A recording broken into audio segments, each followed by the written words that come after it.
Today is Holi. This means recognizing that essentially life is a very exuberant process.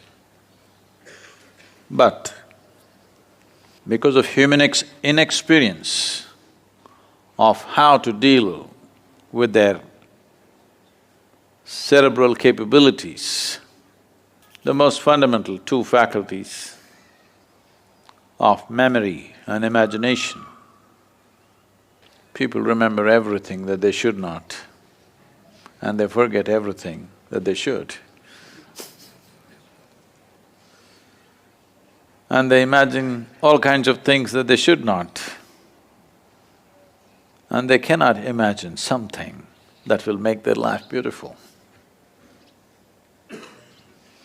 So Holi, if those of you who are not aware of this, on this day all over India, people throw colors at each other.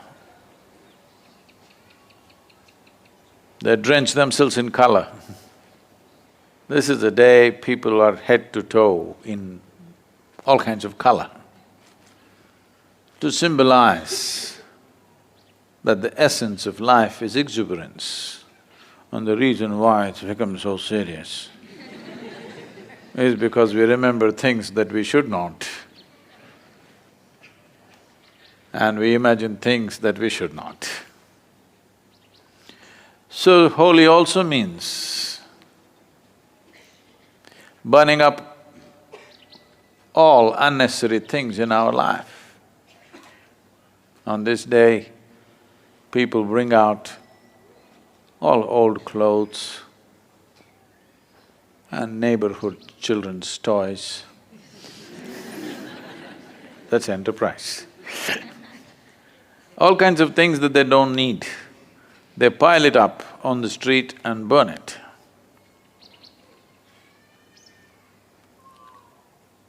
This is not about burning old clothes. This is about burning the memories of the past 1 year so that today you can be like a fresh life, exuberant on. So this is that day, and all of you looking at me very seriously.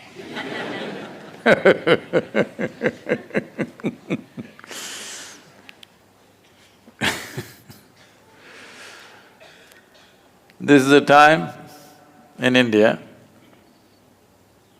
this is the late spring, when the second slew of blossom should happen, but unfortunately this year has been such a bad drought, the mountains are looking brown for the first time in the last 6 to 7 years. They were looking brown 25 years ago, and we planted up this hill. But in the last 6, 7, 8 years, it's never looked brown, it's always been green. This year, it's turned brown because there has been no rain for almost 5 months now. But especially if the plants are not able to flower, the human being should assist. Hello? Plants are not able to flower due to lack of nourishment. You don't look undernourished. You must make it up because plants are not able to flower because of the drought. You must make it up with your smiles and your joy and your exuberance because when nature fails, man is supposed to stand up. Hello?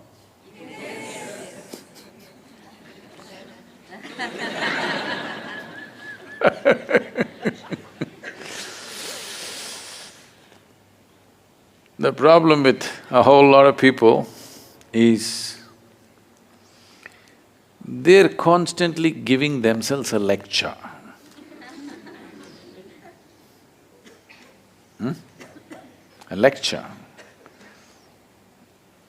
Sitting in the satsang, not always are they listening to me, they're running a parallel lecture program. Any time of the day or night. It happened one night. Shankaran Pillai was walking home. He was going home. 2 a.m., 2 o'clock in the morning. And he was not able to hold a straight line because the damn planet is round, how to hold a straight line? So he was little wobbling around a bit. The policeman who was on the night beat stopped him and said, "Hey, you are not steady on your feet. Where do you think you're going at this time of the day?" Shankaran Pillai said, "I'm going for a lecture." The policeman asked, "Come on, 2 o'clock in the morning, who is giving a lecture?" Shankaran Pillai said, "You don't know my wife. It doesn't matter what time I get back, I get a lecture."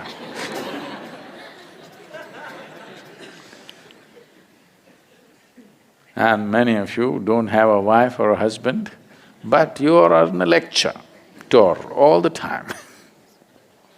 Self-help, this is called.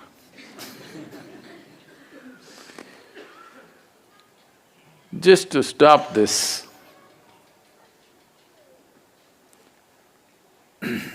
preoccupation with your own rubbish endlessly, most people think it's impossible. This is because they have not stopped identifying with their thought. Once you identify with it, you can't stop it. There is no need to stop it. You just have to disidentify with it because the content of your thought filled in from outside, isn't it? The content of your thought is not yours, borrowed. If you just say, "This is not mine," that's all you have to do. You don't have to give it up. If you just see, what's happening in my head is not really mine, then you will see it'll buzz around for some time and you identify with it so much. It is yours and you think it's a smart thought, though it's stupid. Everybody thinks it's stupid, but you think it's smart. Doesn't matter, it messes up your life, but still you think it's smart. It doesn't let you sit down in one place, if not in ecstasy, at least peacefully, but you still think it's smart. If you do not know even how to be at ease, that's not smart, isn't it? Hello? You don't even know how to be at ease. How can you call this smart? Nothing smart about it. It's the dumbest way to exist.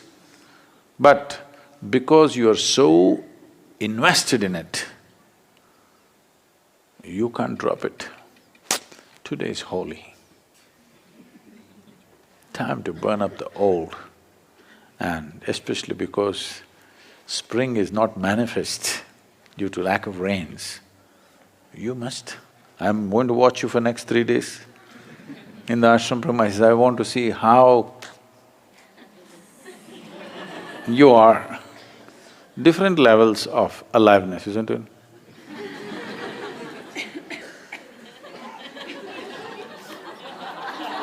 Yes, different levels of aliveness.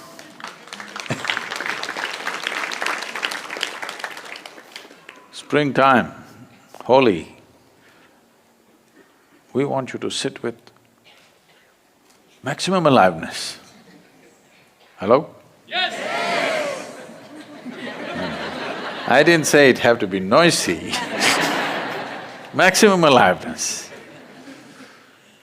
Flowers are missing this year. You have to make it up. Because that's the only goddamn thing you have, aliveness. Everything else is your rubbish in your head. Yes or no? Yes. That is the only thing you have. Rest is all your rubbish. That you must keep it full on. No? No, I'm saving it, Sadhguru. Because I've already built a steel coffin, I'll be there for a long time, I have to have something left. This happened.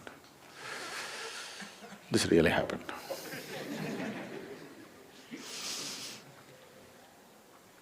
Again at 2 a.m. in the morning, the public prosecutor called the judge. The butler in the house said, "I can't wake him up, it's 2 o'clock in the morning." He said, "No, this is very urgent, you have to." Then he connected. This telephone rang in the bedroom and the judge picked up and asked, "Who is this?" "Mr. Justice, Justice Grover just passed away and I would like to take his place."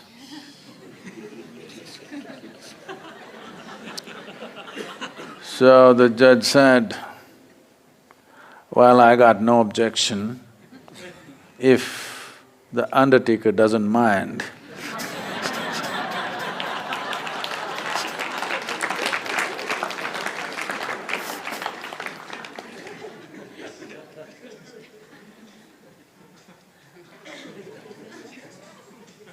You want to act like you're already half in?